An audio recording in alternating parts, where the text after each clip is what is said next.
También. Bien, vamos a recibir a nuestro primer entrevistado en esta mañana del centro, que ya lo tenemos conectado, cambiando de tema, vamos a ocuparnos de otra cuestión. Estamos conectados con el profesor Germán Gusmerotti para charlar con él porque estamos también dentro de lo que es el mes de la memoria. Hubo muchas actividades que se estuvieron desarrollando tanto jueves como el día viernes también. Y para hacer un repaso ya lo tenemos a Germán, sí, porque estuvo participando en todas las actividades o en muchas de ellas al menos que se desarrollaron por el tema de la memoria. ¿Cómo estás, Germán? Buen día, Eduardo te saluda, gracias por atendernos. Buen día, Eduardo, ¿cómo estás? ¿Me escuchan? Sí, sí, te escuchamos perfecto, sí. Vale. Muchas Gracias. gracias por la invitación y saludos a la audiencia de tu programa. Bueno, muchas gracias, Germán. Bueno, ¿qué nos podés contar acerca de diferentes actividades que se estuvieron llevando a cabo, son muy emotivas? Y bueno, obviamente también el reconocimiento, el recuerdo, sí, a personas, bueno, desaparecidas de la ciudad de Chivilcoy.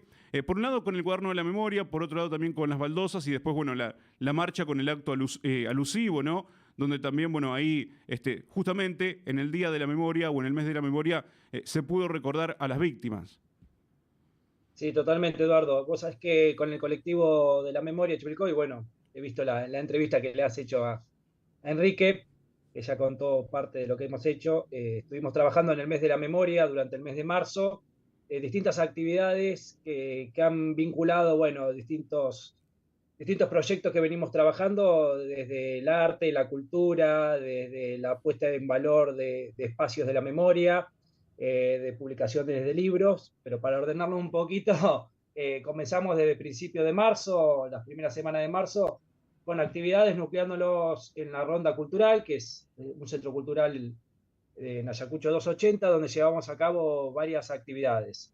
Entre ellas, por ejemplo, tuvimos la presentación de Lula Cornejo, una artista chivilcoyana, que a partir del arte abstracto ha podido expresar y compartir en vivo con la gente que fue a observarla parte de su trabajo a través de los colores y del arte, expresando, bueno, lo que para ella reconoce como memoria, ¿no? Utilizando colores negros, rojos, amarillo, y de paso también trabajaron Romina Bertilegni y Rocío Felice, que leyeron poesías alusivas a la fecha y que fueron realmente emotivas. Un encuentro muy lindo en la que claramente se generó un clima no solo de respeto, de observación, de escucha, de emoción, sino también un momento de encuentro, que eso es a lo que apostamos nosotros,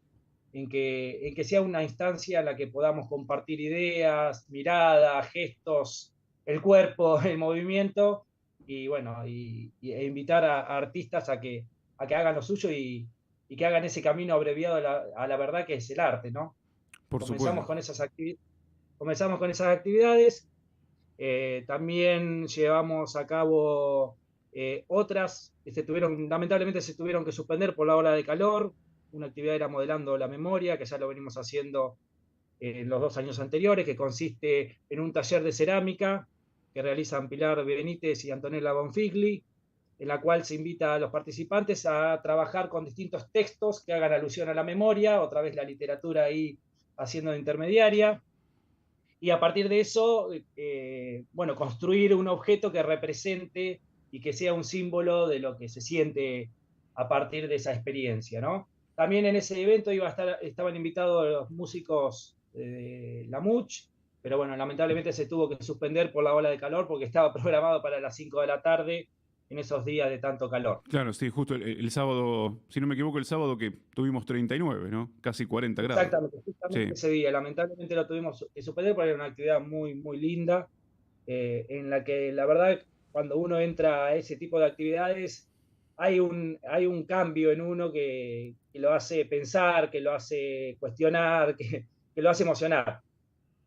Por otro lado, también hicimos, como dijo muy bien Enrique, presentamos el libro El cuaderno número 2 el día 24 de marzo, perdón, 23 de marzo, 23 de 23, marzo, sí, en la vigilia. 23 de marzo, perdón. 23 de marzo presentamos el cuaderno número 2, que es La cotidianidad en tiempos del terrorismo de Estado, una telaraña en las pupilas.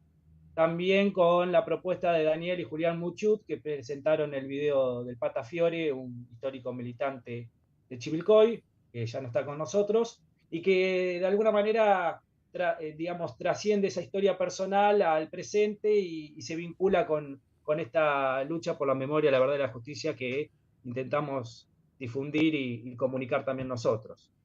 Ese mismo día se hizo la vigilia en la ronda cultural y el 24 a la mañana colocamos las baldosas por la memoria en la Escuela Nacional en homenaje a Pitti Capellini, a Daniel Santilli e Hilda Inés Olivier, Daniel Santilli y Pitti Capellini, Chivilcoyanos, que estudiaron en el Colegio Nacional. Y por la tarde, bueno, marchamos a la Plaza de la Memoria y allí también, bueno, fue también muy emotivo, encuentro eh, con gente muy cercana y también con nuevas generaciones que nos impactó muchísimo la participación de los jóvenes y de las jóvenes que se animaron a tomar el micrófono que dejamos abierto para que todos tengan la palabra, ¿no? Gente de distintas generaciones que se animaron a expresar alguna idea, alguna emoción, alguna experiencia. Eso fue también muy, muy importante, recordando no solo el 24 de marzo, a 47 años del golpe cívico-militar, religioso y empresarial, sino también los 40 años que se cumplen este año del retorno a la democracia, ¿no? 40 años ininterrumpido de democracia, un tema para celebrar, pero también para pensar hasta dónde hemos llegado y qué nos falta construir. Por Y supuesto que también sí. el día de... Sí. No, continúa, Germán, perdóname, te interrumpí, decía, bueno, por supuesto que sí, estamos en No, 40 años de democracia, ¿sí? Y hoy con 40 años de democracia, ¿cómo se ve lo ocurrido allí en aquellos años del 76 hasta el 82? Si no antes, sino un poco después. sí, bueno, como profe de historia, no puedo desvincularme de historizar un poco estos hechos que ocurrieron en el 76 al 83, que nosotros en el libro El Fuego de su Sangre y en los cuadernos que publicamos posteriormente, sostenemos que esta violencia ejercida por el Estado se venía desarrollando desde antes, ya desde 1975 y mucho antes también. Pensemos en la revolución fusiladora que se autodenominó Revolución Libertadora en el 55, en el bombardeo a la Plaza de Mayo, que trató de proscribir y lo hizo al peronismo durante muchísimos años. En la década del 60 la doctrina de seguridad nacional, en la década del 70 el Plan Cóndor. Es decir, una violencia extrema del Estado perpetrado contra las clases populares y los militantes del arco popular, ¿no es cierto? Esto hay que tenerlo bien en cuenta porque esta violencia que surge en el 76 al 83 no es nada nuevo, salvo por su intensidad y el alcance que tuvo en un plan no solo a nivel nacional, sino a nivel latinoamericano, ¿no? Eh, También conducido desde arriba o desde el norte por los Estados Unidos y protegido y guiado también por este plan continental, que también se aplicó en otros países del mundo. Desde los 76 al 83 es claro que el terror y el miedo fue la clave de lectura de una sociedad que, que claramente perdió sus espacios de participación, de lucha colectiva, de solidaridad, se rompió con esa solidaridad, digamos, se buscaba quebrar la unidad del pueblo trabajador, los trabajadores, de los estudiantes, a través de la intervención de sindicatos, de los centros de estudiantes, y que lamentablemente ese trauma social se perpetúa hasta los días de hoy, ¿no? Es muy difícil pensar hoy, luego del 83, cómo construir canales de diálogo y de trabajo colaborativo y participativo entre jóvenes y adultos, entre generaciones distintas, que canalicen hacia la profundización del sistema democrático, ¿no? Porque nosotros por ahí cuestionamos esto de que la democracia parecería ser una cáscara vacía, como decía Enrique, si no ejercemos el poder que tenemos para construir Sí, canales de participación. exactamente. Sí, sí, sí, sí. Y nos cuesta todavía, ¿sí? Nos Porque, cuesta a ver, mucho. hablamos de democracia, pero nos cuesta por ahí poder ejercerla correctamente. Y te pregunto, Germán, ¿la democracia si pudo reparar aquello que ocurrió en esos años o todavía está en deuda? Yo creo que en parte está en proceso, es un proceso que no es inmediato, es un trauma que lesionó a la humanidad entera y que afectó a cada uno de nosotros a través de acciones conscientes o inconscientes de nuestra vida cotidiana, ¿no? Eh, Pensar que, en primer lugar, luego de tantas desapariciones y muertes, de un plan económico que dejó a la mayoría en situación de pobreza y marginalidad, que se profundiza en la década del 90, en el 2001, es muy difícil reconstruir el tejido social y volver a armar trama sobre trama de lo que se ha perdido y de lo que hay que recuperar.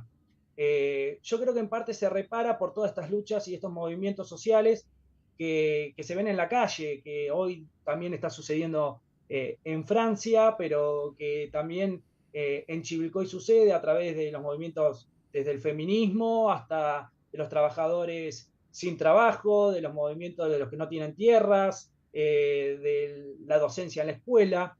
Yo creo que hay que construir canales de participación y de diálogo que trabajen a partir de la construcción del duelo, ¿no? Primero, y no quedarse solo en la melancolía que nos ancla en un pasado en la que no podemos superar, pero tampoco que es necesario superar y borrar, sino que hay que hacerlo consciente, elaborar el duelo por lo perdido, en el caso de las familias principalmente que han perdido a sus seres queridos con el terrorismo de Estado, y es un duelo que tiende a reparar de alguna manera bajo una concepción de reconstruir memorias colectivas de los sectores marginados, de las minorías, de los más vulnerados, y por el otro lado, reconstruir estas memorias colectivas implica acceder a la verdad, ¿no? De aquello que no se ha contado, no se ha dicho, se ha ocultado, ¿sí? Para que realmente haya una justicia que actúe para aquellos que no lo han tenido durante mucho tiempo. Pensemos, estaba mirando que en el día 24 de marzo, el mismo 24 de marzo, una concejala de Chacabuco, Silvia Gorosito, subió en sus redes sociales Sí, una foto con un avión que representa los vuelos de la muerte y puso Feliz Día de los Montoneros, ¿no? Es decir, estas prácticas que estaban enquistadas en la dictadura continúan vigentes hasta el día de hoy en gran parte de la sociedad y hay una nueva derecha muy radical, muy fuerte, que está otra vez reivindicando estas acciones, ¿no? No solo esto, sino que en su carta de digamos, de tratar de explicar qué es lo que quiso decir, dice lo siguiente, lo tengo anotado porque digo, no me lo puedo olvidar. Instala la teoría de los dos demonios. Dice, la historia debe ser contada en forma completa para conocer toda la verdad, dijo Silvia Gorosito, que obviamente se le pidió la renuncia de su cargo y así lo hizo, ¿no? sí, sí, Pero bueno, sí. hay que estar atento a estas cuestiones. En La Plata también un grupo de manifestantes atacó o amenazó encapuchados a un centro de la izquierda socialista, ¿sí? Con un video que mostraba a gente armada apuntando hacia ese local, ¿no? Y hoy estas personas pertenecen al Centro Cultural Killy Rittenhouse, que fue un muchacho de 18 años en Estados Unidos, en Wisconsin, que disparó con una multitud ante los reclamos raciales que se estaban haciendo en ese lugar, asesinando a 2 personas. Fíjense el nombre que tiene Sí, esta organización. Y que hoy pertenecen y digamos, eh, pertenecen y están en la línea de un candidato a futuro presidente como Milei. claro. Sí, sí, sí, sí, sí. ¿No? Bueno, sí, son un poquito sí. Aparecen estas cosas también el 24 de marzo. ¿Sí? Porque, a ver, Total. no lo podemos negar. Estas cuestiones también aparecen y surgen. ¿Sí? Obviamente por ahí quedan un poco más invisibilizadas ante lo que es la conmemoración del Día de la Memoria, pero bueno, siguen apareciendo estas conductas. ¿Sí? Sí, y también, ya que lo decís, mi agradecimiento a que nos des las palabras y escuchemos todas las voces en tu programa, tiene que ver con el escaso eco que hacen los medios de comunicación locales a estas prácticas también violentas y estos discursos de odio que al subir, por ejemplo, en sus medios de comunicación digitales una nota sobre el 24 de marzo, permiten que esos discursos de odio se multipliquen en los comentarios anónimos o en perfiles falsos, que tras la idea de la libertad de prensa permite decir cualquier cosa y generar aún más violencia y generar aún más odio, ¿no? Esto me parece muy importante porque es muy interesante el trabajo que ustedes hacen de escuchar todas las voces. Yo Déjame, escuchaba recién sí, al representante de Carvap y fíjense que también el plan económico sigue vigente de alguna manera. Achicar el Estado es agrandar la nación, según su visión. Y este problema, según su visión, es la de los políticos, que relacionó con el kirchnerismo, o sea, con aquellos partidos políticos que están, por lo menos en su discurso, a favor de los sectores populares. Germán, déjame hacerte dos consultas.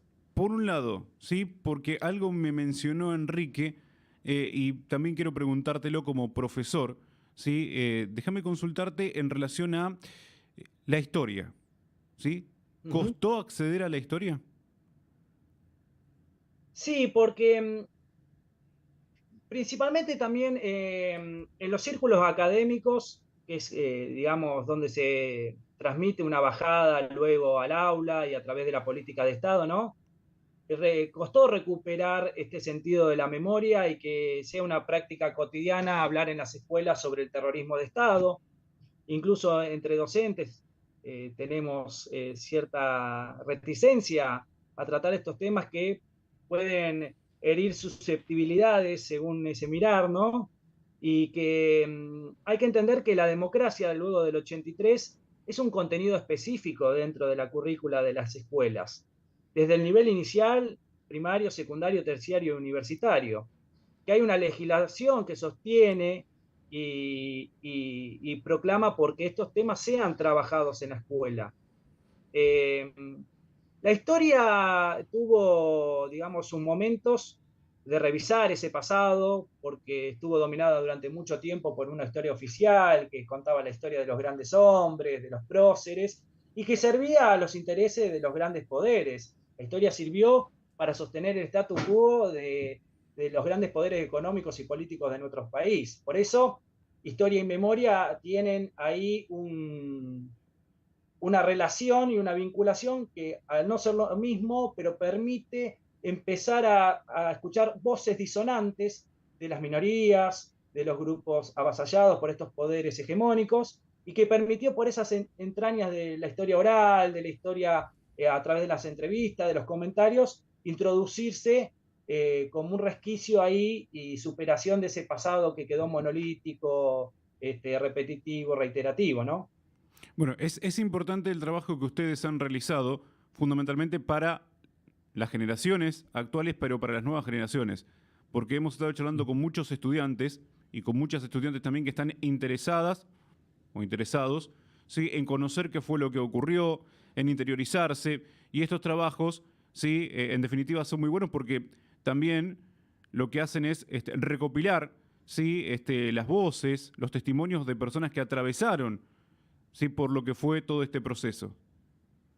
Sí, totalmente. Vos sabés que nosotros lo vemos que, bueno, en una institución como la escuela hay relaciones de conflicto y de poder como en todo grupo social, ¿no es cierto?